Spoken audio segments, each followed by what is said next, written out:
പ്രിയമുള്ളവരെ, നമ്മൾ കഴിഞ്ഞ 4 ആഴ്ചകളിലായിട്ട് വിശുദ്ധ കുർബാനയിൽ എങ്ങനെയാണ് വളരെ സജീവമായിട്ട് പങ്കെടുക്കേണ്ടത് എന്നതിനെ കുറിച്ച് കുറേ കാര്യങ്ങൾ മനസ്സിലാക്കുകയായിരുന്നു. എന്തെങ്കിലുമൊക്കെ മനസ്സിലായവരൊന്നും കൈകൊടുക്കുക. കഴിഞ്ഞ 4 ദിവസങ്ങളിൽ വരാത്തവരിവിടെ കാണുമായിരിക്കും, സാരമില്ല. എങ്കിലും കഴിഞ്ഞ ആഴ്ചത്തെ അപേക്ഷിച്ച് ഇന്നത്തെ ബലിയർപ്പണം ഇച്ചിരി സൂക്ഷിപ്പിച്ച് ചെറിയൊരു കുറവുള്ളത് പോലെ എനിക്ക് തോന്നി. ചിലപ്പോൾ വിശുദ്ധ കുർബാനയുടെ ക്ലാസ് ആദ്യം എടുത്തിട്ടാണ് ബലിയർപ്പിച്ചത്. വിശുദ്ധ ബലി എപ്പോഴും നിങ്ങൾ 10:15 ഓർത്തോട് കാണണം. എപ്പോഴാണ് 10:15? എന്തെങ്കിലും കാരണത്താൽ അച്ഛന്മാരിച്ച് താമസിച്ചാൽ മാത്രമേ അതുപോലെ ഒക്കെ ആവുള്ളൂ. അല്ലെങ്കിൽ 10:15 തന്നെയാണ്. കാരണം എന്താണെന്ന് വെച്ചാൽ അതിനുശേഷം അച്ഛന്മാർക്ക് തുടർച്ചയായിട്ടിരുന്ന് ഉപസാരിപ്പിക്കാനായിട്ട് നിങ്ങൾക്ക് ഉപസാരിക്കാനുമുള്ള സാഹചര്യവും എളുപ്പമൊക്കെ ആയതുകൊണ്ടാണ് അങ്ങനെ നമ്മൾ ക്രമീകരിക്കുന്നത്. അപ്പോൾ 10:15 കുർബാന ആയിരിക്കുന്നത് എന്നെ ഓർപ്പിന് പോയി. ഇനി എന്തെങ്കിലും കാരണത്താൽ അച്ഛന് വരാൻ താമസം ഉണ്ടെങ്കിൽ മാത്രമേ അത് 11-ലേക്ക് കിടക്കുള്ളൂ. അപ്പം നമ്മുടെ വിശുദ്ധ കുർബാനയെ കുറിച്ച് മനസ്സിലാക്കിയപ്പോൾ 3 ഭാഗങ്ങൾ നമ്മൾ മനസ്സിലാക്കിയിട്ടുണ്ട്. ഏതൊക്കെയാണ് എന്ന് പറഞ്ഞു? ആമുഖ ശുശ്രൂഷ, അത് എന്താണ്, എങ്ങനെയാണ്, എവിടെ തുടങ്ങുന്നു, എവിടെ അവസാനിക്കുന്നു. ആമുഖ ശുശ്രൂഷയുടെ സമയത്ത് നമ്മൾ എല്ലാ കാര്യങ്ങളും ഓർത്ത് നിന്നാണ് ബലിയിൽ പങ്കെടുക്കേണ്ടത്. അത് നമ്മൾ പങ്കുവച്ചു. പിന്നെ രണ്ടാമത്തെ എന്തായിരുന്നു? വചന ശുശ്രൂഷ. വചന ശുശ്രൂഷയിൽ എത്ര ഭംഗിയായിട്ട് പങ്കെടുക്കുന്നു അതിനനുസരിച്ചാണ് നമുക്ക് സമാധാനവും സന്തോഷവും സൗഖ്യവും അനുഗ്രഹങ്ങളെല്ലാം ലഭിക്കുന്നതെന്ന് നമ്മൾ പങ്കുവച്ചു. ഓർക്കുന്നുണ്ടല്ലോ. പിന്നെ മൂന്നാമത്തേത് എന്തായിരുന്നു? മൂന്നാമത്തേത് ഒരുക്ക ശുശ്രൂഷയായിരുന്നു. ഒരുക്ക ശുശ്രൂഷ നടക്കുന്ന സമയത്ത് നമ്മൾ എന്തെല്ലാം കാര്യങ്ങളാണ് മനസ്സിലാക്കിയിരിക്കേണ്ടതെന്നും നമ്മൾ എന്തൊക്കെയാണ് ചെയ്യേണ്ടതെന്നും വൈദികൻ ചെയ്യുന്ന കാര്യങ്ങളും പ്രാർത്ഥിക്കുന്ന കാര്യങ്ങളൊക്കെ എങ്ങനെയാണ് നമ്മൾ അതിൻ്റെ അർത്ഥമൊക്കെ മനസ്സിലാക്കേണ്ടതെന്നുള്ളതും നമ്മൾ കഴിഞ്ഞ ക്ലാസ്സുകളിൽ മനസ്സിലാക്കിയുണ്ടായി. ശരിയാണോ? ഇനി മറന്നു പോകും, അതോടൊപ്പം മറന്നു പോയി എന്നുള്ളത് വിശുദ്ധ കുർബാനയിലുള്ള നമ്മുടെ പങ്കാളിത്തം കാണുമ്പോൾ നമുക്ക് അറിയാൻ പറ്റും. അപ്പൊ മറന്നു പോകാതിരിക്കാനായിട്ട്, മറന്നു പോയാൽ പിന്നെ എന്ത് ചെയ്യണമെന്ന് ഞാൻ പറയുന്നത്, നമ്മുടെ യൂട്യൂബിൽ ഈ ക്ലാസ് ഇടുന്നത്, ഓരോ ദിവസത്തെ ക്ലാസ് യൂട്യൂബിലുണ്ട്. അത് നിങ്ങൾ തുറന്ന് നോക്കിയെടുത്ത് ഇടയ്ക്കൊന്ന് കേട്ട് സംശയം ഉണ്ടെങ്കിൽ അതൊക്കെ ഒന്ന് മാറ്റി, മറന്നു പോയിട്ടുണ്ടെങ്കിൽ അതൊക്കെ ഒന്ന് ഓർക്കണം. ഹല്ലേലൂയ. ഇന്ന് നമ്മൾ പങ്കുവെക്കാൻ പോകുന്നത് വിശുദ്ധ കുർബാനയിലെ 4ാമത്തെ ഭാഗമാണ്. അതെന്താണെന്ന് നിങ്ങൾക്കറിയാം. എന്താണ്? കുദാശാക്രമമെന്നും അനാവറ എന്ന് പറയുന്ന ഭാഗമാണ്. അപ്പൊ ഈ ഭാഗം വിശുദ്ധ കുർബാനയിലെ ഏറ്റവും പ്രധാനപ്പെട്ട ഭാഗമെന്നാണ് സഭ നമ്മളോട് പറയുന്നത്. വിശുദ്ധ കുർബാനയിലെ ഏറ്റവും പ്രധാനപ്പെട്ട ഭാഗം. ഇതിനകത്ത് 2 വാക്കാണ് നമുക്ക് മനസ്സിലാക്കേണ്ടതാണ്. ഒന്നാമത്തേത് എന്താണ്? കുദാശാക്രമം എന്നാണ് ഈ 4ാമത്തെ ഭാഗം. ഒരുക്ക ശുശ്രൂഷ കഴിഞ്ഞിട്ടുള്ള വിശുദ്ധ കുർബാനയുടെ ആ 4ാമത്തെ ഭാഗത്തിൽ പറയുന്നതാണ് കുദാശാക്രമം അല്ലെങ്കിൽ അനോഗ്രം എന്ന് പറയും. കുർബാന പുസ്തകത്തിൽ കേട്ടോ. അപ്പൊ കുദാശ എന്ന വാക്കിന്റെ അതിന്റെ മൂലപദം, ഇസ്ലാമിക് പദത്തിന്റെ മൂലപദം എന്താണെന്ന് ചോദിച്ചാല് ഖദിഷ് എന്നാണ്. എന്ന് പറഞ്ഞാല് അതിന്റെ അർത്ഥം വേർതിരിച്ചത്, പ്രതിഷ്ഠിച്ചത്. കുദാശ ചെയ്യുക എന്ന് പറഞ്ഞാല് പൗത്രീകരിക്കുക, പ്രതിഷ്ഠിക്കുക, വേർതിരിക്കുക, വിശുദ്ധീകരിക്കുക. അതാണ് ആ വാക്കിന്റെ അർത്ഥം. അപ്പൊ നമ്മൾ കുദാശകൾ സ്വീകരിക്കുന്നു. കുദാശകൾ സ്വീകരിക്കുക എന്ന് പറഞ്ഞാൽ അതിന്റെ അർത്ഥം എന്താണ്? ഞാൻ സ്വീകരിക്കുന്ന കുദാശകളിലൂടെ ഞാൻ വേർതിരിക്കപ്പെട്ടിരിക്കുന്നു, പ്രതിഷ്ഠിക്കപ്പെട്ടിരിക്കുന്നു, അല്ലെങ്കിൽ പൗത്രീകരിക്കപ്പെട്ടിരിക്കുന്നു എന്നാണ് അതിന്റെ അർത്ഥം. അപ്പൊ ആ വാക്കാൽ തന്നെ നമുക്കറിയാം എത്രയോ മഹോന്നതമായ കാര്യമാണ് ഓരോ കുദാശകളിലും നമ്മൾ പങ്കെടുക്കുമ്പോൾ സംഭവിക്കും. വേർതിരിക്കുക എന്ന് പറഞ്ഞാൽ എന്താണ്? വേർതിരിക്കുക അല്ലെ പ്രതിഷ്ഠിക്കുക. വേർതിരിക്കുക എന്ന് പറഞ്ഞാൽ ഞാൻ പങ്കെടുത്ത ഈ കുദാശയുടെ യോഗ്യതയാൽ എന്നെ ഈ ലോകത്തിൽ നിന്നും ലോകത്തിൻ്റെതായ കാര്യങ്ങളിൽ നിന്നും മാറ്റി നിർത്തിയിരിക്കുക. ഇനി പ്രതിഷ്ഠിക്കുക എന്ന് പറഞ്ഞാൽ എന്താണ്? പ്രതിഷ്ഠിക്കുക എന്ന് പറഞ്ഞാൽ ഞാൻ എന്നെ തന്നെ വേർതിരിക്കപ്പെട്ടിരിക്കുന്ന എന്നെ തന്നെ ഞാൻ എന്റെ ദൈവത്തിന് വേണ്ടി പൂർണ്ണമായിട്ടും പ്രതിഷ്ഠിക്കുകയാണ്. ഇവിടെ എന്താ സംഭവിക്കുന്നത്? കുദാശക്രമം എന്ന് പറഞ്ഞാൽ സഭ നമ്മളെങ്ങനെ പഠിക്കുന്നത്? സമർപ്പിച്ച ബലി വസ്തുക്കളെ വിശുദ്ധീകരിച്ച് പൗത്രീകരിക്കുന്ന പ്രാർത്ഥനയും കർമ്മവുമാണ് പൗരസ്ത്യ സുറാനി കുർബാനയിൽ സംഭവിക്കുന്നത്. ഹല്ലേലൂയ. അതായത് ഒരുക്ക ശുശ്രൂഷ ഓർക്കണം. ഒരുക്ക ശുശ്രൂഷയുടെ സമയത്ത് വൈദികൻ ബലിവസ്തു ബലിപീഠത്തിൽ കൊണ്ടുവന്ന് സമർപ്പിക്കുന്നു. അതിനുശേഷം ഈ അനാഭരണ പ്രാർത്ഥനയിലൂടെ, ഉദാശക്രമ പ്രാർത്ഥനയിലൂടെ അതിനെ പൗത്രീകരിക്കുന്ന, വിശുദ്ധീകരിക്കുന്ന കർമ്മവും പ്രാർത്ഥനയുമാണ് ഈ അനാഭരണ പ്രാർത്ഥനയിൽ സംഭവിക്കുന്നത്. Praise the Lord. ഹല്ലേലൂയ. അപ്പോൾ അപ്പമാണ്, വീഞ്ഞാണ്, വീഞ്ഞിൽ ചേർത്ത വെള്ളമാണ് ഈ ബലിപീഠത്തിൽ നമ്മൾ കാണുന്നത്. പക്ഷെ വൈദികൻ ഈ ബലി വസ്തുവിനെ പ്രാർത്ഥിച്ച് പ്രതിഷ്ഠിച്ച് വിശുദ്ധീകരിച്ച് കഴിയുമ്പോൾ അവിടെ മാറ്റം സംഭവിക്കുക. എന്ത് മാറ്റം സംഭവിക്കുന്നു? സത്താഭേദം സംഭവിക്കും. വാക്ക് സത്താഭേദം സംഭവിക്കും. അത് കേൾക്കുമ്പോൾ തന്നെ നമുക്ക് ഇച്ചിരി ബുദ്ധിമുട്ടാണത് മനസ്സിലാക്കാനായിട്ട്. എങ്ങനെയാണ് സത്താഭേദം സംഭവിക്കുന്നത്? അവിടെ എന്താണ് മാറ്റം സംഭവിക്കുന്നത്? ഇവിടെയാണ് നമുക്ക് വിശ്വസിക്കാനായിട്ട് ഇച്ചിരി ബുദ്ധിമുട്ടുള്ള കാര്യം. അത് ഞാൻ പറഞ്ഞു തരാം. പിന്നെ അങ്ങനെ ബലിവസ്തുക്കളെ പ്രാർത്ഥിച്ച് വിശുദ്ധീകരിച്ച് ദൈവത്തിന് സമർപ്പിക്കുന്നതിനോടൊപ്പം തന്നെ പരിശുദ്ധാത്മാവ് ഇറങ്ങി വന്ന് ആവസിക്കുവാണ് ഈ വിശുദ്ധ കുർബാനയിൽ ബലിവസ്തുക്കളുടെ മേൽ. അപ്പൊ ഈ പ്രാർത്ഥന നടക്കുമ്പോൾ, ഈ പ്രതിഷ്ഠിക്കുമ്പോൾ കുദാശാവചനം ഉച്ചരിച്ച് അല്ലെ പ്രാർത്ഥനകൾ ചൊല്ലി അച്ഛൻ ഇത് സമർപ്പിക്കുന്ന സമയത്ത്, ആ കർമ്മം അവിടെ ചെയ്യുന്ന സമയത്ത് എന്ത് ചെയ്യുന്നു? പരിശുദ്ധാത്മാവ് ഇറങ്ങി വന്ന് ആവസിച്ച് പൗത്രീകരിച്ച് മിശിഹായുടെ ശരീരവും രക്തവുമാക്കി ഈ അപ്പത്തെയും വീഞ്ഞിനെയും മാറ്റുകയാണ്. ഹല്ലേലൂയ. അതാണ് സത്താഭേദം വരുത്തുന്നു എന്ന് പറയുന്നത്.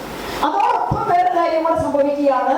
ഈ അപ്പത്തിനും വീഞ്ഞിനും സത്താഭേദം വരുന്നത് പോലെ തന്നെ ഈ ബലിയിൽ സ്വർഗവാസികളോട് ചേർന്ന് സ്വയമുയർത്തി ദൈവത്തെ സ്തുതിച്ചും പാടിയും പ്രാർത്ഥിച്ചും ഹൃദയത്തിൽ ദൈവത്തോട് ഒന്ന് ചേർന്ന് നിൽക്കുന്ന എല്ലാ മനുഷ്യരെയും പൗത്രീകരിച്ച് പരിശുദ്ധാത്മാവിന്റെ അഭിഷേകം നൽകി അനുഗ്രഹിക്കുന്ന, നമ്മളിലും മാറ്റം വരുന്ന നിമിഷമാണിത്. ബലി വസ്തുവിന് മാത്രമല്ല, അപ്പത്തിനും വീഞ്ഞിനും മാത്രമല്ല മാറ്റം വരുന്നത്, നമ്മളിലും പരിശുദ്ധാത്മാവിന്റെ കൃപാവരങ്ങൾ വർഷിക്കപ്പെടുകയും ഈ ബലിവസ്തുക്കളോടൊപ്പം നമ്മുടെ ജീവിതത്തെ ദൈവത്തിന് സമർപ്പിക്കുന്ന ഈ നിമിഷം നമ്മളിൽ മാറ്റം വരും. നമ്മളിലും മാറ്റം വരും. അപ്പോൾ വളരെ ശ്രദ്ധയോടെ പ്രാർത്ഥിക്കേണ്ട ഒരു പ്രാർത്ഥനയാണ്. നമ്മൾ കേട്ടു നിൽക്കുകയും കണ്ടു നിൽക്കുകയും ചെയ്താൽ പോരാ. പിന്നെ അത് നമ്മുടെ ഹൃദയത്തിൽ ഇപ്പോൾ ഇവിടെ എന്താ സംഭവിക്കുന്നത്? അപ്പത്തിനും വീഞ്ഞിനും മാറ്റം വരുന്നതിനോടൊപ്പം ഈ ബലിവേദിക്കരിയിൽ നിന്ന് സ്വർഗവാസികളോട് ചേർന്ന് ദൈവത്തെ ആരാധിച്ച് പ്രാർത്ഥിക്കുന്ന നമ്മളിൽ ഓരോരുത്തരിലും മാറ്റം സംഭവിക്കുന്നു എന്നുള്ളത് നമ്മൾ വിശ്വസിച്ചുകൊണ്ട് നമ്മൾ പ്രാർത്ഥിക്കണം.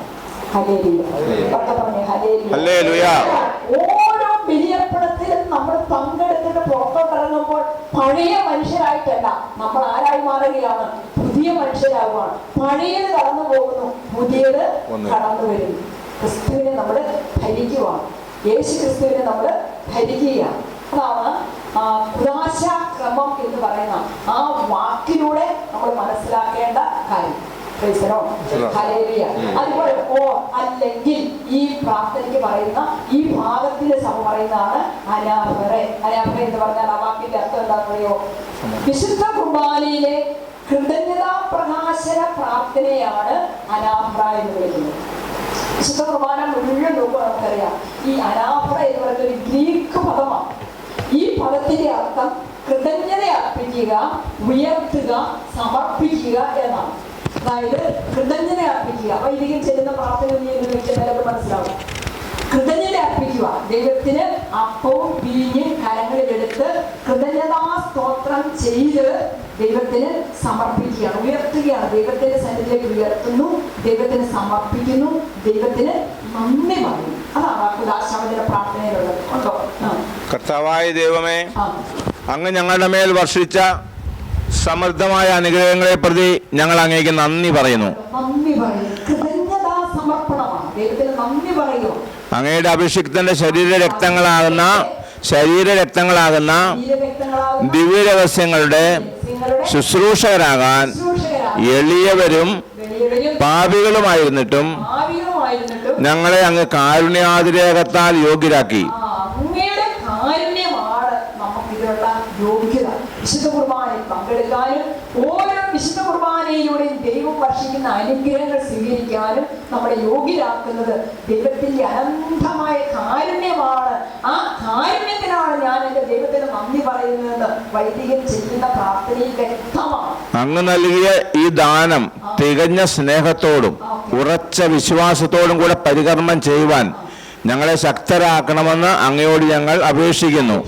ഞങ്ങൾ അങ്ങേക്ക് സ്തുതിയും ബഹുമാനവും കൃതജ്ഞതയും ആരാധനയും സമർപ്പിക്കുന്നു, ഇപ്പോഴും എപ്പോഴും എന്നേക്കും. അതാണ് വൈദികൻ ചെയ്യുന്ന പ്രാർത്ഥന. അപ്പൊ പ്രിയപ്പെട്ടവരെ, ഈ അപ്പവും വീഞ്ഞും നിങ്ങൾ മനസ്സൊന്ന് ഉയർത്തണേ. അപ്പവും വീഞ്ഞും കരങ്ങളിലെടുത്ത് ഉയർത്തി ദൈവത്തിന് കൃതജ്ഞതാസ്തോത്രം സമർപ്പിക്കുന്ന സമയത്ത് എന്താ സംഭവിക്കുന്നത്? അതായത് വിശുദ്ധ കുർബാന എന്ന് പറയുന്നത് സഹനങ്ങളുടെ മധ്യയുള്ള നന്ദി പ്രകാശനമാണ്, കൃതജ്ഞതാ അർപ്പണമാണ്, കൃതജ്ഞതാ സ്തോത്രമാണ്. ഹല്ലേലൂയ. ഈശോ ആ സെഹീനോട് ശാലയിലേക്ക് നമ്മളൊന്ന് പോക്കെ. ആ സെഹീനോട് ശാലയിൽ ഈശോ അപ്പവും വീഞ്ഞും കരങ്ങളിലെടുത്ത് ഉയർത്തി വിശുദ്ധ കുർബാന സ്ഥാപിക്കുന്ന സമയത്ത് ഈശോയുടെ മനസ്സിലുള്ളത് എന്താ? ഈശോ ഈ സെഹീനോട് ശാലയിൽ നിന്ന് എഴുന്നേറ്റ് പോകുന്നത് പിന്നെ എങ്ങോട്ടാ? ഈശോ പോകുന്നത് ഗെത്സമനിയിലേക്കാണ്. ഗെത്സമനിയിൽ നിന്ന് ഈശോ വരുന്നത് എങ്ങോട്ടാ? കാൽവരിയിലെ യാത്ര ആരംഭിക്കുക. കാൽവരി യാത്ര ആരംഭിക്കുക. അപ്പൊ ഈ പെസഹ തിരുനാളിന്റെ സെഹീനോട് ശാലയിൽ ഇരിക്കുമ്പോൾ ഈശോയുടെ മനസ്സിലുള്ളത് എന്താണ്?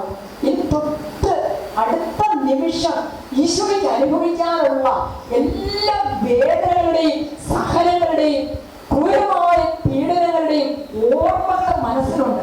വലിയ സഹനം, വലിയ വേദന, വലിയ വിഷമം ഈശോ അനുഭവിച്ചുകൊണ്ടാണ്, സങ്കടം.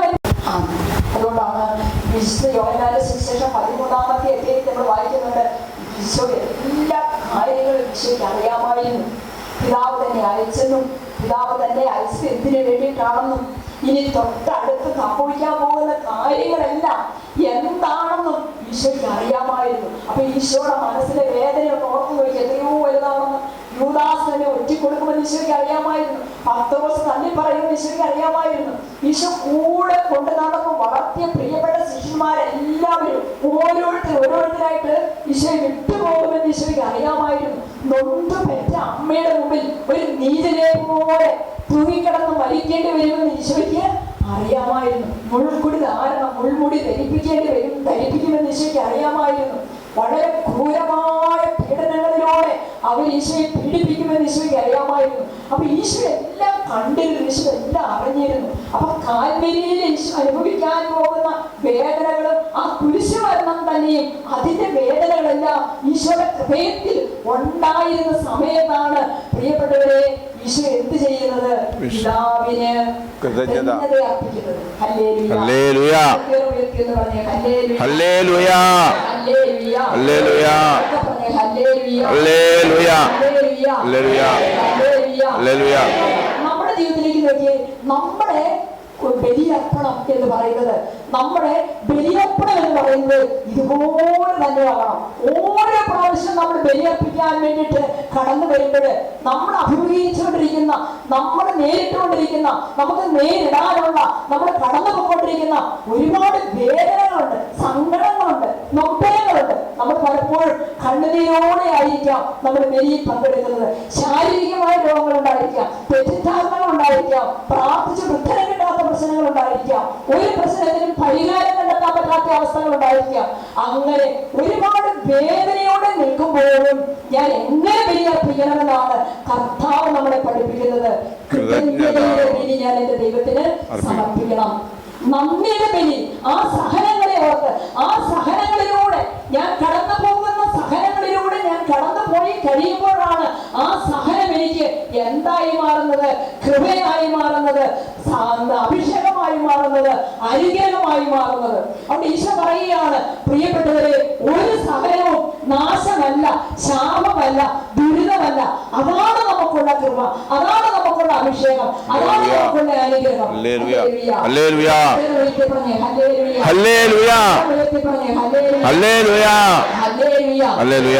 ഈശോയെ അതുപോലെ ഈശോ കാണിച്ചു തന്ന ഈശോയുടെ ബലി എന്ന് പറയുന്നത് സഹനങ്ങളുടെ മധ്യത്തിലുള്ള കൃതജ്ഞതയായിരുന്നു ഈശോയുടെ ബലിയെങ്കിൽ എന്റെയും ബലിയർപ്പണം എന്ന് പറയുന്നത് സഹനങ്ങൾ വരുമ്പോഴും വേദനകൾ വരുമ്പോഴും ബലിപീഠത്തിൽ നിന്ന് അകന്നു പോകാനുള്ള നിമിഷമല്ല, ബലിപീഠത്തോട് കൂടുതൽ ചേർന്നിരുന്ന് ദൈവത്തെ സ്തുതിച്ച് ആരാധിക്കാനുള്ള നിമിഷമാണ്.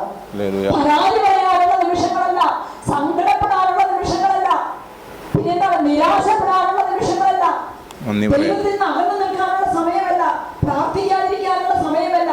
കൂടുതൽ പ്രാർത്ഥനയോടെ, കൂടുതൽ പ്രത്യാശയോടെ, കൂടുതൽ ഉണർവോടെ, കൂടുതൽ ശക്തിയോടെ ബലിപീഠത്തിലേക്ക് വന്ന് ദൈവത്തിന് നന്ദി പറഞ്ഞ് ദൈവത്തെ സ്തുതിച്ച് ആരാധിച്ച് ഓരോ വിശുദ്ധ ബലിയിലും നമ്മൾ പങ്കെടുത്തിട്ട് പോകുമ്പോഴാണ് പ്രിയപ്പെട്ടവരെ എനിക്കും ഒരു ഗെത്സമനിയിലേക്കുള്ള യാത്രയുണ്ട്. ഉണ്ടോ? എനിക്കും ഒരു ഗെത്സമനിയുണ്ട്, നിങ്ങൾക്കും എനിക്കും ഒരു ഗെത്സമനിയുണ്ട്. ഈശോയ്ക്ക് ഒരു ഗെത്സമനി ഉണ്ടായിരുന്നത് പോലെ എനിക്കും നിങ്ങൾക്കും ഒരു ഗെത്സമനിയുണ്ട്. ഈശോ ഈ പെസഹശാലയില് വിശുദ്ധ കുർബാന സ്ഥാപിച്ചതിന് ശേഷം നേരെ കാൽവരി യാത്ര തുടങ്ങുന്നതല്ല നമ്മൾ കാണുന്നത്, ആണോ? അല്ല, പിന്നെ എന്താ ചെയ്തത്? ഗെത്സമനിയിലേക്ക് പോയി. ഒരു ഗെത്സമനി അനുഭവത്തിൽ ഈശോ ആയിരുന്നു. ഒരു ഗെത്സമനി അനുഭവത്തിൽ ഈശോ ആയിരുന്നു പറയുമ്പോൾ എന്താണ്? അവിടെ പൂർണ്ണമായിട്ടും തന്നെ ബലിയാടാകാനുള്ള, ബലിക്കുഞ്ഞാടാകാനുള്ള തന്റെ ജീവിതത്തെ, തന്റെ ജീവനെ, തന്റെ ശരീരത്തെ, തന്റെ എല്ലാ അവസ്ഥകളെയും, മനസ്സിന്റെയും ശരീരത്തിന്റെയും നൊമ്പരങ്ങളെ, വേദനകളെ, സഹനങ്ങളെ നിത്യപിതാവിന് സമർപ്പിച്ചുകൊണ്ട് ഈ ബലി ഒന്ന് പൂർത്തിയാക്കാനുള്ള ശക്തിക്ക് വേണ്ടി, അഭിഷേകത്തിന് വേണ്ടി, കൃപയ്ക്ക് വേണ്ടി എന്ത് ചെയ്യുമായിരുന്നു? പ്രാർത്ഥിക്കുന്ന ഒരിടമായിരുന്നു ഈശോയ്ക്ക് ഗെത്സമനി.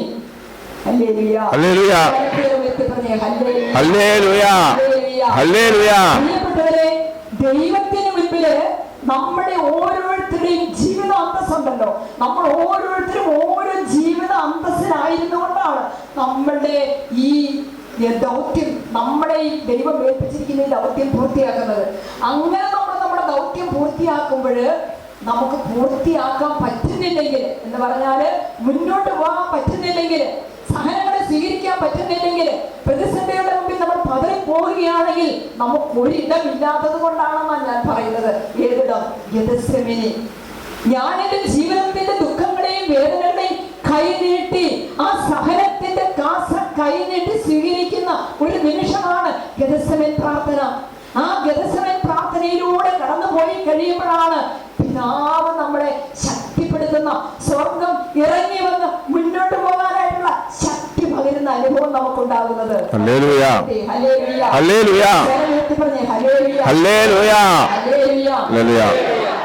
ഈ സഞ്ചാരിയുടെ ദൈവം, ആ ഒരു പുസ്തകത്തിന്റെ പേരാണ് സഞ്ചാരിയുടെ ദൈവം. ആ പുസ്തകം ബഹുമാനപ്പെട്ട ഫാദർ ബോബി ജോസ് കട്ടിക്കാട്ടിൽ അച്ഛൻ്റെയാണ്. അച്ഛൻ്റെ ആ പുസ്തകത്തില് അച്ഛനൊരു വൈദികന്റെ ജീവിതാനുഭവം പറയുന്നുണ്ട്. ഈ വൈദികന് ജയിലിൽ അടയ്ക്കപ്പെട്ട വൈദികനാണ്. പുസ്തകം വായിച്ചിട്ടുണ്ടെങ്കിൽ ശ്രദ്ധിച്ചിട്ടുണ്ടാവും. ആ വൈദികൻ എന്നും ജയിലിൽ കിടക്കുമ്പോൾ വൈദികന് അവർ കൊടുക്കുന്ന ശിക്ഷ എന്താ പറയുക? പട്ടിക്കൂട്ടിലിടും. പട്ടിക്കൂട്ടിലിട്ടിട്ട് പട്ടി തിന്നുന്ന പോലെ തിന്നണം, പട്ടി ചെയ്യുന്ന പോലെ എല്ലാ കാര്യങ്ങളും ചെയ്യണം. അപ്പൊ ഭയങ്കരമായിട്ടുള്ളൊരു സഹനത്തിന്റെ അനുഭവത്തിലൂടെ, ഈ ജയിലറയിലെ പട്ടിക്കൂട് അനുഭവത്തിലൂടെ ഈ വൈദികൻ കടന്നു പോകുമ്പോൾ എന്നും വൈകിട്ട് ഈ വൈദികൻ ഡയറി എഴുതും. സങ്കടങ്ങളും പരിഭവങ്ങളും പരാതികളും എല്ലാം ഡയറിയിൽ കുറിച്ച് വെക്കും.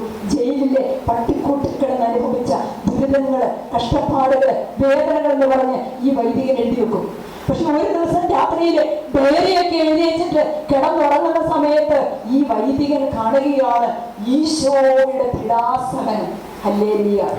ഈശോയുടെ പീഡാസഹനവും ഈശോ ശരീരത്തിലേറ്റ മുറിവുകളും ആ മുറിവിന്റെ ആഴവും ഈശോ ഈ വൈദികനെ കാണിച്ചു കൊടുത്തു. മകനെ, എന്റെ സഹനം ഇതാണ് എന്ന് പറഞ്ഞ് ഈശോ അനുഭവിച്ച സഹനങ്ങളെ ഒന്ന് കാണിച്ചു കൊടുത്തു കഴിഞ്ഞപ്പോൾ പിറ്റേ ദിവസം മുതൽ വൈദികൻ പറയുകയാണ്, എനിക്ക് പിന്നീട് ഡയറി എഴുതാൻ പറ്റാതെയായി. എന്റെ സങ്കടങ്ങളും വേദനകളും പരാതികളും വിഷമങ്ങളും അവസാനിച്ചു പോകുന്നത് പോലെ, തീർന്നു പോകുന്നത് പോലെ എനിക്കിനി ഈശോയുടെ ആ സഹനത്തോട് ചേർത്ത് വെക്കാനല്ലാതെ, ഈശോയ്ക്ക് നന്ദി പറയാനല്ലാതെ, ഈശോയുടെ സഹനത്തിൽ പങ്കുവെക്കാനല്ലാതെ എനിക്കൊരു പരാതിയുമില്ല, എനിക്കൊരു പരിഭവമില്ല, എനിക്കൊരു സങ്കടവുമില്ല, എനിക്കൊരു നിരാശയുമില്ല എന്ന് എഴുതി വെച്ച് ഡയറി എഴുത്ത്, സങ്കടങ്ങളെ കുറിച്ചുള്ള ഡയറി എഴുത്ത് അവസാനിപ്പിച്ചിരിക്കുന്നു എന്ന് അച്ഛൻ പറയുക.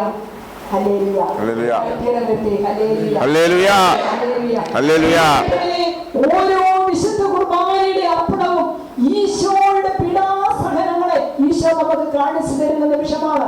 ഓരോ വിശുദ്ധ കുർബാനയും ഈശോയുടെ തിരുമുറിവിന്റെ ആഴങ്ങളെ ഈശോ നമുക്ക് കാണിച്ചു തരുന്ന നിമിഷങ്ങളാണ്.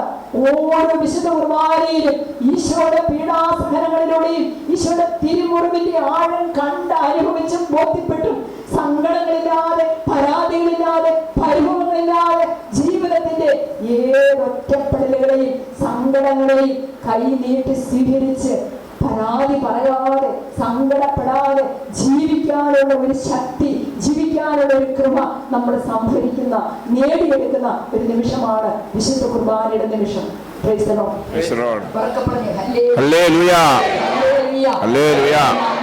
ഈശോ കാൽവരിയില് തന്റെ ജീവിതം നമുക്ക് വേണ്ടി ബലിയർപ്പിച്ചതുപോലെ ഓരോ ബലിയർപ്പണത്തിലേക്ക് ഈശോയുടെ പീഡാസഹനത്തോട് ചേർന്ന് നിന്ന് നമ്മൾ നമ്മുടെ ബലി അർപ്പിച്ചുകൊണ്ടേയിരിക്കുക. ആമേൻ. നമ്മൾ നമ്മുടെ ബലി അർപ്പിച്ചുകൊണ്ടേയിരിക്കുക. ദാനിയേലിന്റെ പുസ്തകം 3-ാമത്തെ അധ്യായത്തിൽ 1-ാമത്തെ തിരുവചനം കണ്ടോ? അവർ ദൈവത്തെ സ്തുതിച്ചുകൊണ്ട് കീർത്തനം ആലപിച്ചുകൊണ്ടും കർത്താവിനെ സ്തുതിച്ചുകൊണ്ടും തീ ജ്വാലകളുടെ മധ്യേ നടന്നു. ആമേൻ. ഹല്ലേലൂയ. ഈ 3 യുവാക്കന്മാരെ അല്ലെ ഈശോയിൽ, ദൈവത്തിൽ, സർവശക്തനായ ദൈവത്തിൽ വിശ്വസിക്കുന്നതിന്റെ പേരില് അന്യ ദൈവ ആരാധനയ്ക്ക് അവർ തയ്യാറല്ലാത്തത് കൊണ്ട് അവരെ എങ്ങോട്ട് എറിഞ്ഞു? അവർ തീച്ചുളയിലേക്ക് എറിഞ്ഞു. അവരുടെ ബലി അവിടെ പൂർത്തിയാകാൻ പോവുക. തീജ്വാലകളേറ്റ് പൊള്ളി വെന്ത് മരിക്കാൻ പോവുക. അവരുടെ ബലി അവിടെ പൂർത്തിയാകുക. മനസ്സുകൊണ്ട് അവരുടെ ജീവിതത്തിന്റെ ബലി അവിടെ പൂർത്തിയായി. അവരതിന് തയ്യാറായപ്പോഴേ അവരുടെ ബലി അവിടെ പൂർത്തിയായി. അങ്ങനെ അവരുടെ ബലി, അവര് ദൈവത്തിന് ബലിയർപ്പിക്കുമ്പോൾ തീ ജ്വാലകളുടെ മധ്യം കിടന്ന് അവർ ദൈവത്തിന് ബലിയർപ്പിക്കുമ്പോൾ അവരുടെ ബലിയർപ്പണവും കൃതജ്ഞതയായിരുന്നു, ദൈവത്തിനുള്ള കൃതജ്ഞതാ സ്തോത്രമായിരുന്നു എന്നുള്ളത് ഈ പ്രാർത്ഥനയിൽ നമുക്ക് വ്യക്തമായിട്ട് മനസ്സിലാക്കാൻ പറ്റും. അവർ എന്ത് ചെയ്തു? അവർ ദൈവത്തെ സ്തുതിച്ചുകൊണ്ട് കീർത്തനം ആലപിച്ചുകൊണ്ട് തീജ്വാലകളുടെ മധ്യത്തിലൂടെ അവര് നടന്നു. അവരെ വിഴുങ്ങിക്കളയാൻ പോകുന്ന, അവരെ കത്തിച്ച് ചാമ്പലാക്കാൻ പോകുന്ന ആ തീജ്വാലയുടെ നടുവിൽ നമുക്കറിയാം, നമ്മുടെ കൈയൊക്കെ ഒന്ന് പൊടിയാലല്ലേ നമുക്ക് സഹിക്കാൻ പറ്റാത്ത വേദനയാണ്. അപ്പൊ ഈ തീയുടെ അഗ്നികുണ്ഡത്തിന്റെ അനുഭവത്തിൽ, അഗ്നികുണ്ഡത്തിന്റെ നടുക്ക് കിടന്ന് അവര് ദൈവത്തിന് കീർത്തനം ആരംഭിക്കുന്നു എന്ന് പറയുമ്പോൾ എത്രയോ വലിയൊരു സംഭവമാണത്, അല്ലേ? ആണോ? അതെ പ്രിയപ്പെട്ടവരെ, നമ്മളുടെ സഹനങ്ങൾ നമുക്കൊണ്ട് തീജ്വാലയുണ്ട്. എപ്പോഴും നമ്മളെ ഇങ്ങനെ പൊതിഞ്ഞു നിൽക്കുന്ന ഒരു തീജ്വാലയുണ്ട്, ഒരു അഗ്നികുണ്ഡമുണ്ട്. ഈ അഗ്നികുണ്ഡത്തിലും ഈ തീജ്വാലകളുടെ നടുവിലും ദൈവത്തെ സ്തുതിക്കുന്നവർക്ക്, ദൈവത്തിന് കീർത്തനം പാടുന്നവർക്ക് അവരുടെ ജീവിതം അവിടെ ശക്തി പ്രാപിക്കുകയാണ്. നടപടി പുസ്തകം 16-ാം അധ്യായത്തില് 25-ാമത്തെ വചനത്തിൽ നമ്മൾ കാണുന്നുണ്ട്, കീർത്തനം പാടി ദൈവത്തെ സ്തുതിക്കുന്ന പൗലോസും സീലാസും എവിടെയായിരുന്നു? അവര് തടവറയിലായിരുന്നു. അർദ്ധരാത്രിയില് തടവറയില് അവരുടെ ബലി അവിടെ നടക്കുക. അവരവിടെ ബലിയർപ്പിച്ചുകൊണ്ടിരിക്കുക. അവരുടെ ബലിയർപ്പണം അവിടെയാ. സത്യത്തിൽ നമ്മുടെ ബലിയർപ്പണം ഈ അൾത്താരയ്ക്ക് ചുറ്റുമല്ല, പിന്നെ എവിടെയാ? സത്യത്തിൽ നമ്മുടെ ബലിയർപ്പണം എവിടെയാ? കുടുംബമാകുന്ന അൾത്താരയിലായിരിക്കാം, എന്റെ സന്യാസീയത്തിലായിരിക്കാം, എന്റെ ജീവിതത്തിന്റെ ഏതെങ്കിലും ഒരു അനുഭവം, അതാണ് എന്റെ ബലിയർപ്പണം. ഹല്ലേലൂയ. ഞാൻ എങ്ങനെയായിരിക്കണം, എങ്ങനെയാണ് ഞാൻ എന്റെ ജീവിതത്തിന്റെ ബലി എന്റെ കുടുംബത്തില്, എന്റെ സമൂഹത്തില് ഞാൻ അർപ്പിക്കേണ്ടത് എന്നുള്ളതിന്റെ ഒരു മോഡൽ, മാതൃക ഈശോ നമുക്ക് നൽകുക. ഈശോ എങ്ങനെ ബലിയർപ്പിച്ചു, അങ്ങനെ എനിക്ക് ബലിയർപ്പിക്കണം കേട്ടോ. പൗലോസും സീലാസും അവര് തടവറയിൽ കിടന്ന് രാത്രിയിൽ പോലും വിശ്രമിക്കാതെ, ഉറങ്ങാതെ, ചങ്ങലയിൽ കിടന്ന് ദൈവത്തിന് എന്ത് ചെയ്തു എന്നാ പറയുന്നത്? കീർത്തനം പാടി ദൈവത്തെ അവര് സ്തുതിച്ചുകൊണ്ടേയിരുന്നു. Hallelujah, hallelujah, hallelujah. പ്രിയപ്പെട്ടവരെ, ഈ വിശുദ്ധ കുർബാന സഹനങ്ങളുടെ മധ്യത്തിലുള്ള ദൈവത്തിനുള്ള കൃതജ്ഞതാ പ്രകാശനമാണ് എന്ന് ഈശോയുടെ ബലിയിൽ നമ്മൾ മനസ്സിലാക്കുമ്പോൾ നമുക്കത് വലിയൊരു ധൈര്യം തരുക. നമുക്കൊരു വലിയ ശക്തി തരുവാണ്. ദൈവത്തെ സ്തുതിച്ച് കീർത്തനം പാടി ജീവിക്കുന്നവരുടെ ജീവിതത്തില് ബലി, അത് ദൈവത്തിലുള്ള നന്ദി തന്നെയാണ്, ദൈവത്തിലുള്ള സ്തുതി തന്നെയാണ്, ദൈവത്തിലുള്ള ആരാധന തന്നെയാണ്. നമ്മുടെ അനാഫ്ര പ്രാർത്ഥനയെ സ്നേഹന്മാരുടെ അനാഫ്ര എന്നാണ് വിളിക്കുന്നത്. അങ്ങനെ കേട്ടിട്ടുണ്ടായിരിക്കും, ഇല്ലെങ്കിൽ ഒന്ന് കേട്ടിട്ടുണ്ട്. നമ്മുടെ ഈ അനാഫ്ര പ്രാർത്ഥനയെ സ്നേഹന്മാരുടെ അനാഫ്ര എന്നാണ് വിളിക്കുന്നത്. കാരണം എന്താണ്? ഇത് രചിച്ചത് കിഴക്കിന്റെ അനുഗ്രഹീത സ്നേഹന്മാരായ മാർ അത്തായി, മാർ മാറി എന്നിവരാണ്. ആ പുസ്തകത്തിന്റെ കുർബാന പുസ്തകം ഉപയോഗിക്കുന്നുണ്ടെങ്കിൽ അതിനകത്തുണ്ട്. കണ്ടോ ആ പേര് കണ്ടോ? മാർ അത്തായി. മാർ അത്തായി തോമാസ് ലീഗായുടെ ശിഷ്യനാണ്. മാർ മാറിയോ മാർ അത്തായിയുടെ ശിഷ്യനാണ്. അപ്പൊ ഈ രണ്ട് അനാഫ്രകളാണ് നമ്മുടെ വിശുദ്ധ കുർബാനയിൽ സാധാരണ നമ്മൾ ഉപയോഗിക്കുന്നത്. ഇതിനകത്ത് 4 പ്രാർത്ഥനകൾ വീതമുള്ള 4 ജപവൃന്ദങ്ങളായി അനാഫ്രയെ ക്രമീകരിച്ചിരിക്കുന്നത്. കുർബാന പുസ്തകം എടുത്ത് പിടിക്കുമ്പോൾ നമുക്ക് ആ വാക്കുകളൊക്കെ കാണാൻ സാധിക്കും.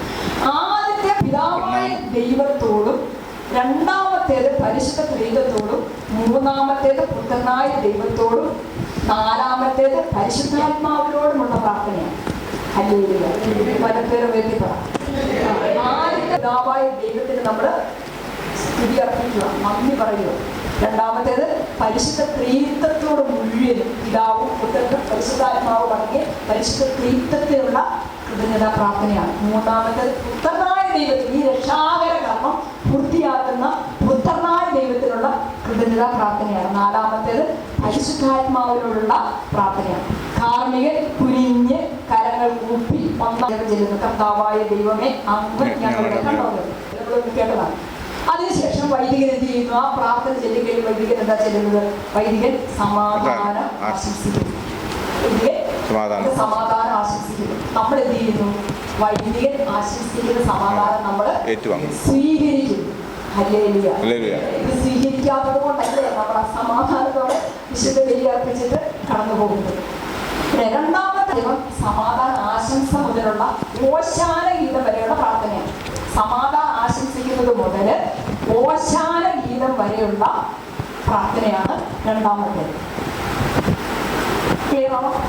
മൂന്നാമത്തെ കർത്താവായ ദൈവമേ എന്ന് പറയുന്ന പ്രാർത്ഥനയുണ്ട്. കണ്ടോ? കർത്താവായ ദൈവമേ, ഈ സ്വർഗീയ ഗണങ്ങളോടും കൂടെ അങ്ങേക്ക് ഞങ്ങൾ കൃതജ്ഞത അർപ്പിക്കുന്നു.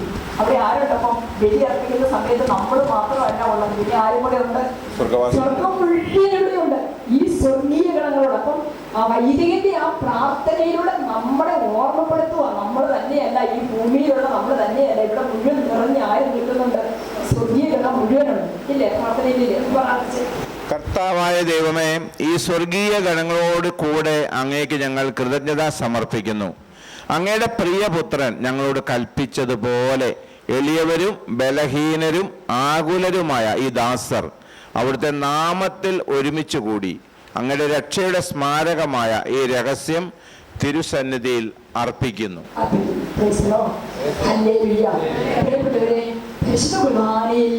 ഏറ്റവും വിശ്വാസത്തോടെ പങ്കെടുക്കാൻ ആഗ്രഹിക്കുന്നവരുടെ കൈകൊണ്ടിരിക്കും. എല്ലാവരും കൈകൊണ്ടിരിക്കുന്നു. അപ്പൊ അതിനെന്താ ചെയ്യുന്നത്? നമ്മൾ ഓരോ പ്രാർത്ഥനകളും വൈദികൻ ചെല്ലുന്നതും നമ്മൾ ചെല്ലുന്നതും ശ്രദ്ധയോടെ ചെല്ലണം, ശ്രദ്ധയോടെ ചെല്ലണം. അപ്പൊ ആ വാക്കുകളാൽ തന്നെ നമ്മുടെ ഹൃദയം സ്പർശിക്കപ്പെടും. അവിടെ എന്താ സംഭവിക്കുന്നത്, നമ്മൾ എന്താ ചെയ്യേണ്ടത്, നമ്മൾ ഏത് അവസ്ഥയിലാണ് ഇപ്പോൾ ഉള്ളതെന്നുള്ളത് ആ പ്രാർത്ഥനയിൽ തന്നെ ഉണ്ട്. നാലാമത്തെ ചെല്ലുമ്പോഴത്തേക്കാണ് കർത്താവായ ദൈവമേ അങ്ങ് ഞങ്ങളെ പഠിപ്പിച്ചതുപോലെ ആ പ്രാർത്ഥന മുതലാണ് 4-മത്തെ പ്രമാണം. അത് കുർബാന പുസ്തകം എടുക്കുവാണെങ്കിൽ നമുക്കത് കാണാം, അതിനകത്ത് കാണാം. ഇത് മുതൽ താഴോട്ട് വരുന്ന, അതിന്റെ താഴോട്ട് വരുന്ന മുഴുവൻ പ്രാർത്ഥനകളും 4-മത്തെ പ്രയത്നങ്ങളാണ്. ഇതാണ് അനാഫ്രയിലെ പ്രധാനപ്പെട്ട പ്രാർത്ഥനകളായിട്ട് വരുന്നത്. ഇനി ഈശോ അപ്പം എടുത്ത് ആശീർവദിച്ച് മുറിച്ച് ശിഷ്യന്മാർക്ക് കൊടുത്തുകൊണ്ട് എന്താണ് അരുളി ചെയ്തത്? ഈശോ പറഞ്ഞതാണ്, അപ്പം എടുത്ത് വാഴ്ത്തി മുറിച്ച് ശിഷ്യന്മാർക്ക് കൊടുത്തുകൊണ്ട് ഈശോ പറഞ്ഞത് എന്താണ്? ഈശോ പറഞ്ഞതാണ്, ഇത് എൻ്റെ ശരീരമാണ്, ഇതെന്റെ രക്തമാണ്. അപ്പൊ നമുക്കൊരു സംശയം തോന്നും. ശിഷ്യ അന്ന് യഹൂദർക്കൊക്കെ ഉണ്ടായ സംശയം ആയിരുന്നു. അത് എന്താണ്? ശരീരം എന്ന പദത്തിന്റെ അർത്ഥം എന്താണെന്ന് നമുക്ക് അറിയത്തില്ല. ശരീരം എങ്ങനെയാണ് ഈശോയ്ക്ക് നമുക്ക് തരാനായിട്ട് പറ്റുന്നത്. പിന്നെ എന്താ സംശയം വരുന്നത്? എങ്ങനെയുള്ള ശരീരമാണ് ഈശോ നമുക്ക് തരുന്നത്? അതാണ് രണ്ടാമത് വരുന്നത്. മൂന്നാമത്തെ സംശയം, ഈ ശരീരമാകുന്ന അപ്പം നമുക്ക് എങ്ങനെ ഭക്ഷിക്കാനായിട്ട് പറ്റുന്നത്? ഇതൊരു മാംസമായിട്ടിരിക്കുകയാണ്, നമുക്ക് ഭക്ഷിക്കാൻ പറ്റുമായിരുന്നു? പറ്റുമായിരുന്നു? ഇല്ല. അപ്പോൾ നമ്മുടെ കണ്ണുകൾക്ക് അത് മാംസമല്ല, പക്ഷേ അത് ഈശോയുടെ ശരീരമാണ്, ഈശോയുടെ രക്തമാണ്. ഹല്ലേലൂയ. ഹല്ലേലൂയ. തന്റെ ശരീരം ഭക്ഷണമായി തരാൻ ഇവന് എങ്ങനെ കഴിയും അല്ലെ എന്ന് അവർ ചോദിക്കുക. എങ്ങനെയാണ് സാധിക്കുന്നത്? ഈ പഴയ നിയമത്തിലുണ്ടല്ലോ പ്രിയപ്പെട്ടവരെ, പലതരത്തിലുള്ള ബലികളുണ്ടായി പഴയ നിയമത്തിൽ. ഏതൊക്കെ ബലികളാണ് എന്ന് പറഞ്ഞ്? കൃതജ്ഞതാ ബലി, മുട്ടമ്പടി ബലി, ദഹന ബലി, പാവപ്പെടിക്കാട് ബലി. ഇങ്ങനെ പലതരത്തിലുള്ള ബലികളാണ് അന്ന് ദൈവത്തെ പ്രസാദിപ്പിക്കാൻ വേണ്ടിയിട്ട് അവര് സമർപ്പിച്ചുകൊണ്ടിരുന്നത്. പക്ഷേ ഈ ബലികളിലൊന്നിലും ദൈവം പ്രസാദിച്ചില്ല. ഈ ബലികളിലൊന്നിലും ദൈവം പ്രസാദിച്ചില്ല. പിന്നെ ആരുടെ ബലിയിലാണ് പ്രസാദിച്ചത്? ദൈവത്തിന്റെ ഹിതം നിറവേറ്റാൻ വേണ്ടി ഈ ഭൂമിയിലേക്ക് വന്ന യേശുവിന്റെ ബലിയിലാണ്, തന്റെ പുത്രന്റെ തന്നെ കാൽവരിയിലെ ബലിയിലാണ് ഈശോ ദൈവം പ്രസാദിച്ചത്. ഹല്ലേലൂയ. ഹെബ്രായരുടെ ലേഖനം 10:5. ഒരു ഷെയ്ക്കാനും എടുത്ത് അടുത്തിരിക്കുന്നവർക്ക് ഇനി ഉറങ്ങിയാൽ പോകുന്നുണ്ടോ? ഈ അനാഥ എന്ന് പറയുന്ന ഭാഗമൊക്കെ ഉണ്ടല്ലോ പ്രിയപ്പെട്ടവരെ, മനസ്സിലാക്കാൻ എളുപ്പമുള്ള കാര്യമല്ല, പറഞ്ഞു തരാനും എളുപ്പമുള്ള കാര്യങ്ങളല്ല. പ്രസക്തിയോടെ ഇരിക്കണം, എന്നാലും നമുക്കത് മനസ്സിലാവുള്ളൂ. ഹെബ്രായർ 10:5, അവൻ ലോകത്തിലേക്ക് പ്രവേശിച്ചപ്പോൾ ബലികളും കാഴ്ചകളും അവിടുന്ന് ആഗ്രഹിച്ചില്ല, അവിടുന്ന് എനിക്ക് ശരീരം സജ്ജമാക്കിയിരിക്കുന്നു. ഹല്ലേലൂയ. ഈശോയുടെ ബലി എവിടെയായിരുന്നത്? ശരീരത്തിലായിരുന്നു. ഈശോ പീഡയേറ്റത് എവിടെയാ? ശരീരത്തിലാണ്. അതുകൊണ്ടാണ് പൗലോസ് പറയുന്നത്, ശരീരത്തിൽ പീഡയേറ്റ ക്രിസ്തുവിന്റെ മനോഭാവം നിങ്ങൾക്ക് ആയുധമായിരിക്കട്ടെ. ശാരീരികമായിട്ട് നമുക്കുണ്ടാകുന്ന രോഗങ്ങള്, ആ രോഗത്തിന്റെ വ്യക്തപരമായിട്ട് നമുക്ക് അനുഭവിക്കേണ്ടി വരുന്ന സഹനത്തിന് എന്തെങ്കിലും അർത്ഥമുണ്ടോ? എന്തെങ്കിലും അർത്ഥമുണ്ടോ? അർത്ഥമില്ലാത്തൊരു കാര്യമാണോ അത്? അല്ല. ക്രിസ്തു തന്റെ സഹനം, തന്റെ ബലി, തന്റെ പരിഹാരകൃത്യം ചെയ്തത് ശരീരത്തിലാണ്. അതുകൊണ്ട് ക്രിസ്തുവിന്റെ ശരീരത്തിന്റെ തുടർച്ച തന്നെയാണ് നമ്മൾ. അപ്പോൾ നമ്മുടെ സഹനത്തെ കുറിച്ച് പൗലോസ് പറയുകയാണ്, എന്താ പറഞ്ഞത്? ശരീരത്തിൽ പീഡയേറ്റ ക്രിസ്തുവിന്റെ മനോഭാവമായിരിക്കണം ശാരീരികമായ പീഡനങ്ങളെ സ്വീകരിക്കാനായിട്ട് നമുക്ക് ശക്തി തരുന്നത്. ഹല്ലേലൂയ. 10:10 നമ്മൾ വായിക്കുക, ആ ശരീരം എന്നേക്കുമായി ഒരിക്കൽ സമർപ്പിക്കപ്പെടുകയും ചെയ്തു. ആരുടെ ശരീരം? ഈശോയുടെ ശരീരം. ഹല്ലേലൂയ. ഒന്നുകൂടെ വായിക്കുക, ആ ശരീരം എന്നേക്കുമായി ഒരിക്കൽ സമർപ്പിക്കപ്പെടുകയും ചെയ്തു. ഈ ശരീരം എന്ന പദം കൊണ്ട് നമ്മൾ എന്താ മനസ്സിലാക്കേണ്ടത്? ആ ശരീരം എന്നേക്കുമായിട്ട് സമർപ്പിക്കപ്പെടും എന്നൊക്കെ പറയുമ്പോൾ, ഇതെന്റെ ശരീരമാണ്, നിങ്ങളിത് വാങ്ങി ഭക്ഷിക്കും, ഇതെന്റെ രക്തമാണ്, നിങ്ങളിത് വാങ്ങി കുടിക്കും എന്നൊക്കെ പറയുമ്പോൾ എന്താണ് ഇവിടെ സഭ നമ്മളെ പഠിപ്പിക്കുന്നതെന്നറിയോ? ശരീരം എന്ന പദം കൊണ്ട് സൂചിപ്പിക്കുന്നത് ഈശോയുടെ ജീവിതം മുഴുവനെയുമാണ്. ഈശോ എന്ന വ്യക്തിയെയാണ് സൂചിപ്പിക്കുന്നത്. ശരീരം എന്ന് പറയുമ്പോൾ ഈശോ എന്ന ആ വ്യക്തിയെയാണ്, ഈശോയുടെ ജീവിതം മുഴുവനെയുമാണ് ഇവിടെ നമ്മൾ മനസ്സിലാക്കേണ്ടത്. ഹല്ലേലൂയ. അവർക്ക് പറഞ്ഞേ, യോഹന്നാന്റെ സുവിശേഷത്തില് നമ്മള് 1:14 കാണുന്ന വചനം മാംസമായി. ഹല്ലേലൂയ. വചനം മാംസമായപ്പോൾ ഈശോ ആരായി? ഈശോ മനുഷ്യനായി അല്ലേ? മറിയത്തിന്റെ ഉദരത്തില് ഈശോ ആരായി മാറി? ഈശോ ഒരു മനുഷ്യനായിരിക്കുമ്പോൾ വചനം മാംസമായി മനുഷ്യനായി. ഹല്ലേലൂയ. ഹല്ലേലൂയ. യോഹന്നാന്റെ സുവിശേഷം 6:54 പറയാണ്, എന്റെ ശരീരം ഭക്ഷിക്കുകയും എന്റെ രക്തം പാനം ചെയ്യുകയും ചെയ്യുന്നവന് നിത്യജീവനുണ്ട് എന്ന് പറഞ്ഞ് കരത്തിലെ ഉയർത്തി ഉറക്കിയെന്ന് പറഞ്ഞ്, എന്റെ ശരീരം ഭക്ഷിക്കുകയും എന്റെ രക്തം പാനം ചെയ്യുകയും ചെയ്യുന്നവന് നിത്യജീവനുണ്ട്. ഹല്ലേലൂയ. ഹല്ലേലൂയ. ഹല്ലേലൂയ. ഓരോ ദിവികാരന്റെ സ്വീകരണത്തിന്റെ സമയത്ത് നമ്മൾ ഓർക്കണം. അതിനി അടുത്ത മേലെ വരുന്നുണ്ട്. ഇനി അടുത്തതാണ് ഈ അനാഥ ഭാഗം കഴിഞ്ഞതിന് ശേഷം നമുക്ക് എടുക്കാനുള്ള ക്ലാസ്സിലേക്ക് വരുന്ന ഭാഗങ്ങളാണ് അതൊക്കെ. ഓരോ ദിവികാരന്റെ സ്വീകരണത്തിലൂടെയും നമ്മള് എന്തിന് യോഗ്യരാകുവാണ്? നിത്യജീവന് യോഗ്യരായി തീരുവാണ്. ഹല്ലേലൂയ. കേട്ടോ? 6:57 എന്നെ ഭക്ഷിക്കുന്നവൻ ഞാൻ മൂലം ജീവിക്കും. എന്നെ ഭക്ഷിക്കുന്നവൻ ഞാൻ മൂലം ജീവിതം. ഭക്ഷിക്കുക എന്ന് പറഞ്ഞാൽ ഈശോ എന്ന വ്യക്തിയെ സ്വീകരിച്ചിരിക്കുന്നവന്, വിശ്വസിച്ചിരിക്കുന്നവന് ഈശോ മൂലം ജീവിക്കും. ഹല്ലേലൂയ. അപ്പൊ ഈ കുദാശ വചനം പറയുമ്പോൾ ഈശോ എന്ന വ്യക്തിയുടെ യഥാർത്ഥ ശരീരവും രക്തവുമായിട്ട് ഈ അപ്പവും വീഞ്ഞും മാറും. ഹല്ലേലൂയ. വലതേറെ പറഞ്ഞേ ഹല്ലേലൂയ. ഈശോയുടെ ശരീരവും രക്തവും ഈശോയുടെ ജീവിതത്തെയും മരണത്തെയും വ്യക്തിത്വത്തെയും സൂചിപ്പിക്കുന്നു. ശരീരം ജീവിതത്തെ സൂചിപ്പിക്കുന്നു, മരണം രക്തത്തെ സൂചിപ്പിക്കുന്നു. അങ്ങനെ പിതാവിന്റെ ഇഷ്ടം നിറവേറ്റുന്ന യേശുവിന്റെ ജീവിത ബലി അവിടെ പൂർത്തിയാകുക. പറഞ്ഞ്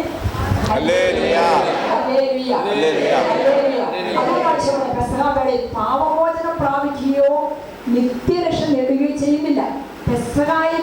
പെസഹ ആ സെഹിനൂട്ടുശാലയിൽ വെച്ച് ഈശോ ആ പെസഹ തിരുനാളിന്റെ സമയത്ത് വിശുദ്ധ കുർബാന സ്ഥാപിച്ചപ്പോൾ ഇതിന്റെ ശരീരമാകുന്നു രക്തമാകുന്നു എന്ന് പറഞ്ഞ് ഈശോ വിശുദ്ധ കുർബാന കൗദാശികമായി സ്ഥാപിച്ച സമയത്ത് എന്ത് സംഭവിക്കുന്നില്ല? നമുക്ക് പാപമോചനം കിട്ടുന്നില്ല, നിത്യരക്ഷ നേടുന്നില്ല. പിന്നെ എപ്പോഴാ? അത് കഴിഞ്ഞ് തിരുവചനം പറയുന്നത് രക്തം ചിന്താതെ പാപമോചനമില്ല. ഈ രക്തം ചിന്തിയുള്ള ബലിയർപ്പണം നടന്നത് എവിടെയാ? ഗാഗുൽത്തായില. അപ്പൊ യഥാർത്ഥമായ ബലി നടന്നത് ഗാഗുൽത്തായില. അപ്പൊ പെസഹ ആ സെഹിനൂട്ടുശാലയിൽ ഈശോ ഇരുന്ന പോലായിരുന്നു. സെഹിനൂട്ടുശാലയിൽ നിന്ന് ഈശോ എഴുന്നേറ്റ് ഗെത്സമനിയിലേക്ക് വന്ന് ഗെത്സമനി കിടന്ന് കാൽവരി യാത്രയിലൂടെ കടന്നുപോയി കാൽവരിയിലെത്തി. ആ കാൽവരിയിലെ ബലിയർപ്പണത്തിലൂടെയാണ് ഇത് സംഭവിച്ചിരിക്കുന്നത്. ഹല്ലേലൂയ. അതുകൊണ്ടാണ് രക്തം ചിന്താതെ പാപമോചനമില്ല.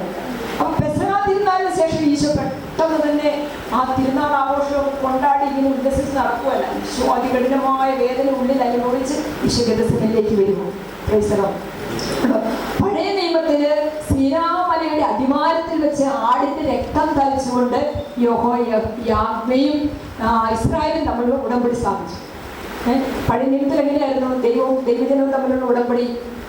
ശ്രീരാമലയുടെ അടിവാരത്തിൽ വെച്ച് കുഞ്ഞാടിന്റെ രക്തം തളിച്ചാണ് ഈ യാഹ്വേയും ഇസ്രായേലും തമ്മിലുള്ള ഉടമ്പടി സ്ഥാപിച്ചത്. പുതിയ നിയമത്തിലോ ഈശോയുടെ രക്തം ചിന്തപ്പെട്ടിട്ട് ഈശോയും ദൈവജനവും തമ്മിലുള്ള ഉടമ്പടിയിൽ ഒപ്പുവെക്കുകയാണ്.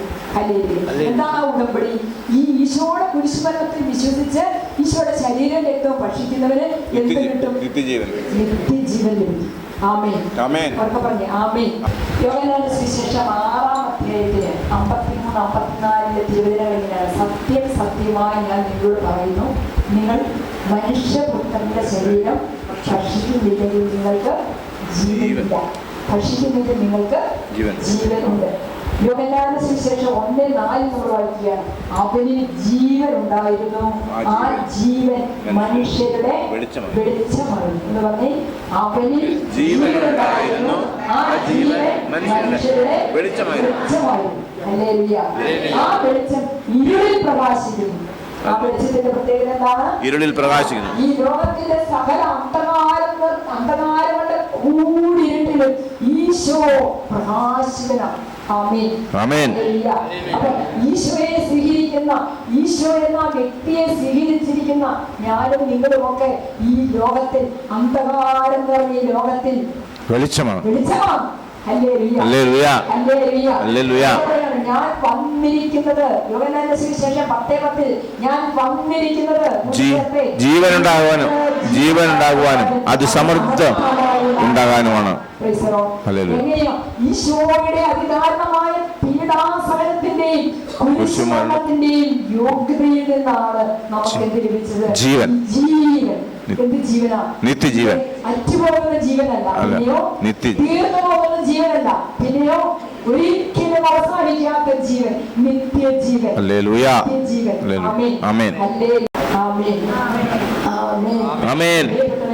ഈ ശരീരത്തിന് വേണ്ടിയിട്ടല്ല നമ്മൾ ജീവിക്കേണ്ടത്. പിന്നെ ആർക്ക് വേണ്ടിയിട്ടാണ്? ആത്മാവിന് വേണ്ടിയിട്ടാണ്. നമ്മുടെ ആത്മാവ് പ്രകാശപൂരിതമാകുകയാണ് ഓരോ വിശുദ്ധ കുർബാനയിലൂടെ. പൗലോസ് പറയുന്നുണ്ട്, കൊറിന്തോസുകാർക്ക് എഴുതിയ 2-ാം ലേഖനത്തിൽ 3:17 പറയുകയാണ്, മഹത്വത്തിൽ നിന്ന് മഹത്വത്തിലേക്ക് രൂപാന്തരപ്പെടുത്തുന്ന ദൈവത്തിന്റെ ശക്തി വിശേഷണമാണ് വിശുദ്ധ കുർബാന. ഹല്ലേലൂയ. ഈ രൂപാന്തരപ്പെടുത്തുക എന്ന് പറഞ്ഞാൽ നമ്മൾ പറഞ്ഞില്ല, ഒരു വാക്ക് നിങ്ങളുടെ സത്താഭേദം. വിശുദ്ധ കുർബാനയിൽ അനാഭയിൽ സംഭവിക്കുന്ന എന്താണെന്ന് പറയുന്നത്? സത്താഭേദം. എന്താണ് സത്താഭേദം? രൂപാന്തരപ്പെടുക. ഹല്ലേലൂയ എന്ന് പറഞ്ഞാൽ എന്താണ്? നമുക്കറിയാം, വിശുദ്ധ കുർബാനയെ കുറിച്ചുള്ള പഠനം യോഹന്നാന്റെ സുവിശേഷം 6-ാമത്തെ അധ്യായത്തിലാണ് അല്ലേ?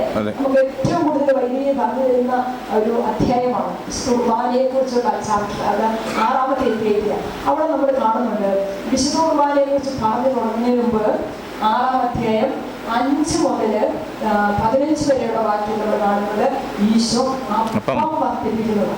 ഈശോ അപ്പം വർദ്ധിപ്പിക്കുന്നു. അപ്പൊ ഈ അപ്പം വർദ്ധിപ്പിക്കുന്ന ഭാഗം നമ്മൾ വായിച്ച് കഴിഞ്ഞിട്ട് വേണം ഈ വിശുദ്ധ കുർബാനയിലെ സത്താഭേദം. അവിടെ വിശുദ്ധ കുർബാനയിൽ എന്താ സംഭവിക്കുന്നത്? അവിടെ 5000-ഓളം പുരുഷന്മാര് അവിടെ ഉണ്ടായിരുന്നാണ് പറയുന്നത്. വചനം ശ്രമിച്ച് ഈശോയുടെ പാദത്തിനരികിലിരുന്ന് ആ വലിയ മൈതാനത്തിലിരുന്ന് അവരെന്ത് ചെയ്യുമായിരുന്നു?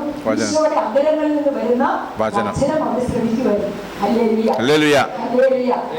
ശ്രമിക്കുന്നവരുടെ മുഖം നോക്കിയാൽ എനിക്കല്ല, നമുക്കിവിടെ വെറുതെ ഇരുന്ന് ലോകത്തിന്റെ അപ്പുറത്തേക്കൊക്കെ പോകും, ഇങ്ങോട്ട് വെളിയിലൊക്കെ പോകും, നമ്മുടെ മനസ്സങ്ങ് പോകും. ഇവരിങ്ങനെ ഈശോയുടെ അന്തരങ്ങളിൽ നിന്ന് പുറപ്പെടുന്ന വചനം കേട്ട് ശ്രദ്ധയോടെ കേട്ടുകൊണ്ടിരിക്കുകയാണ് 5000-ഓളം പുരുഷന്മാർ. ഹല്ലേലൂയ. ഇവിടെ പുരുഷന്മാർക്കൊപ്പം തന്നെ സ്ത്രീകളുണ്ട്, എങ്കിലും ഇച്ചിരി കുറവുണ്ടെന്ന്. പുരുഷന്മാരുടെ എണ്ണം പറഞ്ഞത് അതിൻ്റെ ഒരു 3 ഇരട്ടിയെങ്കിലും സ്ത്രീകളും കുട്ടികളൊക്കെ കാണാം. എന്നിട്ട് എങ്ങനെയാണ് അവർക്ക് അപ്പം കൊടുക്കുന്നത്? 5 അപ്പവും 2 മീനും. അന്ന് ആ കുട്ടിയുടെ കയ്യില് ആ കുട്ടിയുടെ അമ്മ കൊടുത്തിട്ട് എത്ര അപ്പമായിരുന്നു? 5 അപ്പമായിരുന്നു. അവർ 5 അപ്പം തിന്നാനുള്ള കപ്പാസിറ്റി ഉണ്ടായിരുന്നു. 5 അപ്പവും 2 മീനും കൊടുത്തു വിട്ടു. ഈ 2 അപ്പവും ഈ 5 അപ്പവും 2 മീനുമാണ് പ്രശ്നത്തിന് പരിഹാരമായി. ഇതെന്താ? ഈ 5000 പേർക്ക്, 5000 എന്ന് പറയുന്നത് നമ്പർ, അത് 15,000 ഉണ്ട്. ആദ്യം കൂടുതൽ ആളുകൾ ഇത് കൊടുത്തിട്ട് എന്താവാനാണ് നമ്മൾ ചിലപ്പോൾ ചിന്തിക്കുകയല്ലേ? വലിയ വലിയ കാര്യങ്ങളൊക്കെ നടക്കേണ്ടി വരുന്ന സമയത്തോ ഇതെങ്ങനെയാണ് ആ വലിയ കാര്യത്തിലേക്ക് എത്തുന്നത്? അതുകൊണ്ട് ഈ 100 കോടിയുടെ കാര്യം നടത്താൻ പറ്റുമോ? അല്ലെ ലക്ഷങ്ങളുടെ കാര്യം നടത്താൻ പറ്റുമോ? അതുകൊണ്ട് അതും നടക്കുകയില്ല. അതുകൊണ്ട് ഇതെന്റെ കേസിൽ തന്നെ ഇരിക്കട്ടെ എന്ന് കരുതി നമുക്കുള്ളത് സമർപ്പിക്കാതെ നമ്മൾ പോകുന്ന അവസ്ഥകളൊക്കെ നമ്മുടെ ജീവിതത്തിൽ ഉണ്ട്, ഓർമ്മയിലുണ്ട് അല്ലെ? ആരെയും കൊടുക്കട്ടെ, ഉള്ളവര് കൊടുക്കട്ടെ, ഉള്ളവര് കൊടുക്കട്ടെ, എനിക്ക് ഇല്ല എന്നൊക്കെ നമ്മളിങ്ങനെ ചിന്തിച്ച് ഉള്ളവര് കൊടുക്കട്ടെ എന്നൊക്കെ ഓർത്ത് നമ്മളങ്ങ് പോകും. പക്ഷെ ഇവിടെ കണ്ട 5 അപ്പവും 2 മീനും കൊടുത്തപ്പോഴാണ് അവിടെ വചനം കേട്ട് വിശന്ന് തളർന്ന് തലകറങ്ങി വീഴാൻ ഭാഗത്തിരുന്ന ആ ജലത്തിന് മുഴുവനും ഈശോ അപ്പം കൊടുക്കുക. അപ്പം എന്ത് ചെയ്തെന്നാ പറയുന്നത്? ഈശോ ആ അപ്പം ബാലന്റെ കയ്യിൽ നിന്ന് അപ്പം കിട്ടി. ആ അപ്പം എന്ത് ചെയ്തു? കയ്യിലെടുത്തിട്ട് അതേ വാക്ക എന്താണ്? കൃതജ്ഞതാസ്തോത്രം ചെയ്ത്. പ്രിയപ്പെട്ടവരെ, ഉള്ളതെ കയ്യിലെടുത്ത് പിടിച്ചുകൊണ്ട് ദൈവത്തെ സ്തുതിച്ചാൽ അത് 5000 10,000. നമുക്കിപ്പോ 1,00,000 രൂപയുടെ കാര്യം നടക്കാനുണ്ടെങ്കിൽ നമ്മുടെ കയ്യിലുള്ള വെറും 1000 രൂപയാണെങ്കിൽ ഈ 1000 രൂപ എടുത്ത് കർത്താവിന്റെ കരങ്ങളിലേക്ക് വെച്ച് കൊടുത്തിട്ട് നമ്മൾ എന്ത് ചെയ്യണം? കൃതജ്ഞതാസ്തോത്രം ചെയ്യണം. ഈ കൃതജ്ഞതാസ്തോത്രം ചെയ്ത് വാഴ്ത്തി, കൃതജ്ഞതാസ്തോത്രം ചെയ്യുന്ന സമയത്താണ് ദൈവം ഇത് വാഴ്ത്തുന്നത്, ദൈവം ഇത് ആശീർവദിക്കുന്നത്. കയ്യിലുള്ളത് അങ്ങനെ തന്നെ ഇരിക്കുന്നതിന്റെ കാരണം എന്താ? 1000 ഉള്ള 1000 പൊലിക്കാത്തതിന്റെ കാരണം എന്താ? 500 ഉള്ള അത് വർദ്ധിക്കാത്തതിന്റെ കാരണം എന്താ? അത് കയ്യിലെടുത്ത് പിടിച്ച് നമ്മൾ ദൈവത്തെ സ്തുതിക്കണം. ദൈവത്തെ സ്തുതിക്കുമ്പോൾ ദൈവം എന്ത് ചെയ്യും? അത് ആശീർവദിക്കും. അപ്പൊ അതെന്ത് ചെയ്യും? അത് 500-കളും 1000-ങ്ങളും 10,000-ങ്ങളും പിന്നെയോ ലക്ഷങ്ങളും കോടികളും ഒക്കെ ആയിട്ട് വർദ്ധിക്കും. അങ്ങനെയല്ലേ ഇത് നമുക്കുള്ളതെല്ലാം അല്ലേ? ആണോ? അതെ. ഇന്നെല്ലാവരും ഉള്ളത് സമർപ്പിച്ചു, പ്രാർത്ഥിച്ചു, കൊടുക്കേണ്ടടുത്ത് കൊടുത്തു, പങ്കിടേണ്ടടുത്ത് പങ്കിട്ടു. അങ്ങനെ നമ്മൾ ജീവിച്ചപ്പോഴാണ് നമുക്ക് എല്ലാം ഉണ്ടായത് കേട്ടോ. എന്നിട്ട് കർത്താവത് കൃതജ്ഞതാസ്തോത്രം ചെയ്ത് വാഴ്ത്തി മുറിച്ച് കൊടുത്തു. ആരുടെ കൊടുത്തു? ശുശ്രൂഷകരുണ്ടാവും അല്ലെ? ഈശോയുടെ വചന ശുശ്രൂഷകരായിരുന്നു അപ്പസ്തോലന്മാർ. അവരെ ഏൽപ്പിച്ചു. അവരിത് വിളമ്പിയിട്ടും അവരുടെ കൊട്ടയില് തീരുന്നില്ല. അവർ എല്ലാവരും ഭക്ഷിച്ചു. മതിയെ മതിയെ മതി അല്ലെ? എല്ലാവരും പറയാൻ തുടങ്ങി മതി മതി മതി എന്ന് പറഞ്ഞ് അവരെല്ലാവരും ഭക്ഷിച്ചു, വയറും നിറച്ചു. എന്താ ഈ സംഭവത്തിന്റെ അർത്ഥം? ഇവിടെ എന്താ സംഭവിച്ചത്? അവിടെ സദ്ധാഭേദം സംഭവിച്ചു. അപ്പത്തിന് 5 അപ്പത്തിലും എന്ത് സംഭവിച്ചു? ഒരു സത്താവേദം സംഭവിച്ചു. അപ്പത്തിന്റെ സത്തയിൽ മാറ്റം വരുത്താൻ സർവശക്തനായ ദൈവത്തിന് പറ്റുമെങ്കിൽ തന്റെ ശരീരത്തെയും മാറ്റാൻ ദൈവത്തിന് കഴിയുമെന്ന് ദൈവം ഈ അപ്പത്തിന്റെ അത്ഭുതത്തിലൂടെ കാണിച്ചു.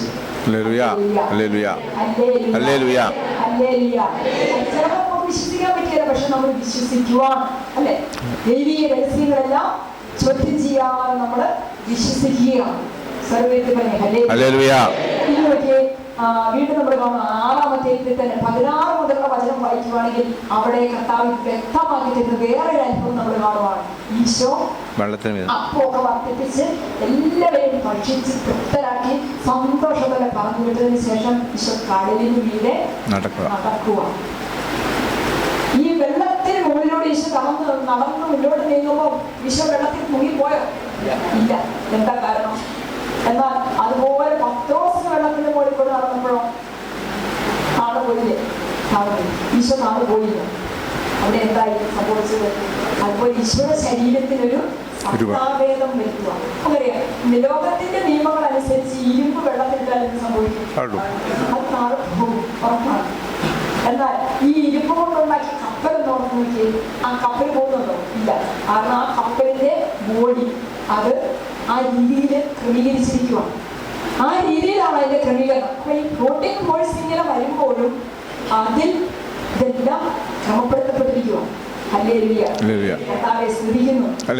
ദൈവത്തിന്റെ ആ ശക്തിയാണ്, ദൈവത്തിന്റെ അസാധാരണമായ ശക്തിയാണ് ഈ അത്ഭുതങ്ങളുടെ എല്ലാം കാരണം.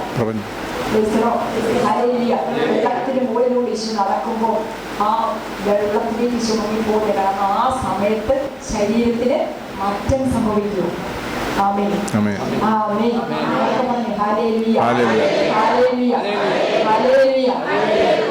എല്ലാ അത്ഭുതങ്ങളുടെയും വിശുദ്ധ കുർബാനയിൽ ഈശോയുടെ ശരീരവും രക്തവുമായി മാറുന്ന അത്ഭുതവും, അതുപോലെ മറ്റ് ബൈബിളിൽ കാണുന്ന ഓരോ അത്ഭുതങ്ങളുടെയും അടിസ്ഥാനം എന്തെന്ന് ചോദിച്ചാൽ ദൈവത്തിന്റെ ശക്തിയാണ്. നമുക്ക് എത്രയാ ഈ നമ്മുടെ ഫ്രാൻസിസ് മാർപ്പാപ്പ മെത്രാനായിരുന്ന ഒരു പള്ളിയില്, അർജന്റീന എന്ന് പറയുന്ന പള്ളിയില് ഒരു സംഭവം ഉണ്ടായി. നിങ്ങൾ വായിച്ചിട്ടുണ്ടാവുന്നത് എന്തായിരുന്നു സംഭവം? വിശുദ്ധ കുർബാന കൊടുത്തുകൊണ്ടിരിക്കുന്ന സമയത്ത് വിശുദ്ധ കുർബാന താഴെ പോകുന്നു, പിന്നെ അത് കാണാതെ ഇവിടെ കിടക്കുന്നു, പിന്നീട് അത് കണ്ടുകിട്ടുന്ന സമയത്ത് ചവിട്ടപ്പെട്ട വിശുദ്ധ കുർബാനയാണെങ്കിൽ അത് ഭക്ഷിക്കാൻ പറ്റത്തില്ലല്ലോ എന്ന് ഓർത്ത് അതെടുത്ത് സൂക്ഷിച്ചുകൊണ്ട് ഒരു പാത്രത്തിൽ കൊണ്ട് വെക്കുന്നു. ദിവസങ്ങൾക്ക് ശേഷം അത് ചെന്ന് നോക്കുമ്പോൾ അതെന്തായി മാറിയിരിക്കുന്നു? ഈശോയുടെ മാംസരക്തങ്ങളായിട്ട് മാറിയിരിക്കുന്നു. അത് പരിശോധനയ്ക്കൊക്കെ വിധേയപ്പെടുത്തിയപ്പോൾ അത് കാണാണ് ഇതൊരു പുരുഷന്റെ മാംസമാണെന്നും പിന്നെ കഠിനമായ പീഡകൾ സഹിച്ച് മരിച്ച ഒരു വ്യക്തിയുടെ മാംസമാണ്, രക്തമാണെന്നും പരീക്ഷണത്തിലൂടെ തെളിയിച്ചിരിക്കുന്നു. നമുക്കിപ്പോൾ അർജന്റീനയിലൊന്നും പോകേണ്ട കാര്യമില്ല.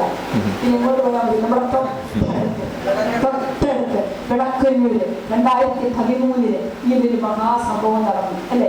വിശുദ്ധ കുർബാനയിൽ നിങ്ങൾ കാണുന്ന ഈ അപ്പം, നിങ്ങളുടെ കണ്ണുകൾക്ക് വെറും അപ്പം എന്ന് തോന്നുന്ന ഈ അപ്പത്തിൽ ആരാണ് വസിക്കുന്നത് എന്നുള്ളത് ഈ വിളക്കന്നൂരിൽ നടന്ന തിരുമുഖ ദർശനത്തിന്റെ അത്ഭുതത്തിൽ നമ്മൾ കാണാൻ സാധിച്ചു.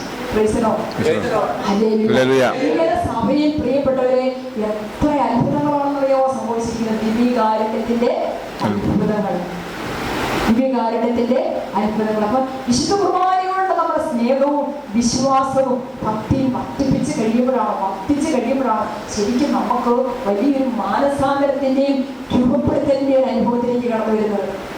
വിഷുപ്പെട്ട ജംഗ്ഷൻ പറയുകയാണ്, എൻ്റെ ആത്മാവിൽ പറയുക, എല്ലാ ദിവസവും 1 മണിക്കൂർ ദിവികാരുണ്യ സന്നിധിയിൽ ആയിരുന്നു കൊള്ളാമെന്നുള്ള എൻ്റെ തീരുമാനത്തിൽ ഒരിക്കലും ഞാൻ മാറ്റം വരുത്തിയിട്ടില്ല.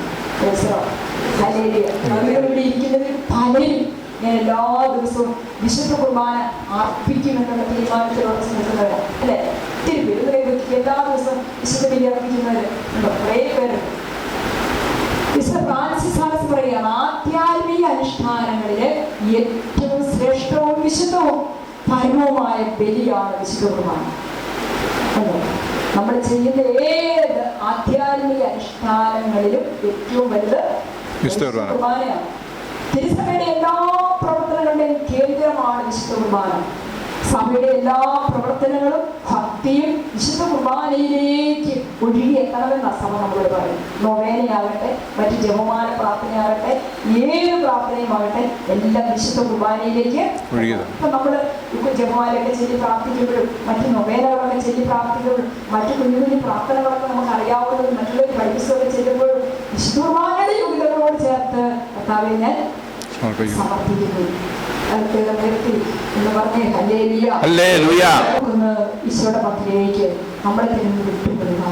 ആർക്കെങ്കിലും വിശുദ്ധ കുർബാനയിൽ പ്രത്യേകിച്ച് ഈ ആമുഖ ഭാഗത്ത് സംശയമില്ല, പിന്നെന്താണ് വചന ശുശ്രൂഷ സ്വീകരിക്കാൻ വിഷമമില്ല, ഒരുക്ക ശുശ്രൂഷ സ്വീകരിക്കാൻ വിഷമമില്ല. പക്ഷെ അനാഫയുടെ ഭാഗത്തേക്ക് വരുമ്പോഴത്തേക്ക്, ഉദാശാക്രമത്തിന്റെ ഭാഗത്തേക്ക് വരുമ്പോഴത്തേക്ക് നമുക്കത് വിശ്വസിക്കാൻ പറ്റുന്നുണ്ടോ പറ്റുന്നില്ലയോ നമ്മൾ തന്നെ ഒന്ന് ചിന്തിച്ചു നോക്കുക. ദൈവത്തിന്റെ അത്ഭുത ശക്തി നമ്മുടെ കൺമുൻപിൽ ഇറങ്ങി വരുന്ന ആ നിമിഷത്തില് ഇവിടെ ഈ അൾത്താരയില് ഈ നമ്മുടെ കരങ്ങളാൽ ഉണ്ടാക്കപ്പെട്ട ആ അപ്പവും വീഞ്ഞും ഈശോയുടെ ശരീരരക്തവുമായി മാറുന്ന ആ സമയത്ത് ഈ അത്ഭുതം ഇവിടെ നടക്കുമ്പോൾ എൻ്റെ ജീവിതത്തിൽ ഞാൻ ആഗ്രഹിക്കുന്നതും പ്രാർത്ഥിക്കുന്നതുമായ കാര്യങ്ങളുടെ മേൽ ദൈവത്തിന്റെ അത്ഭുതം നടക്കുമെന്ന് വിശ്വസിക്കണം നമ്മൾ. ഹല്ലേലൂയ.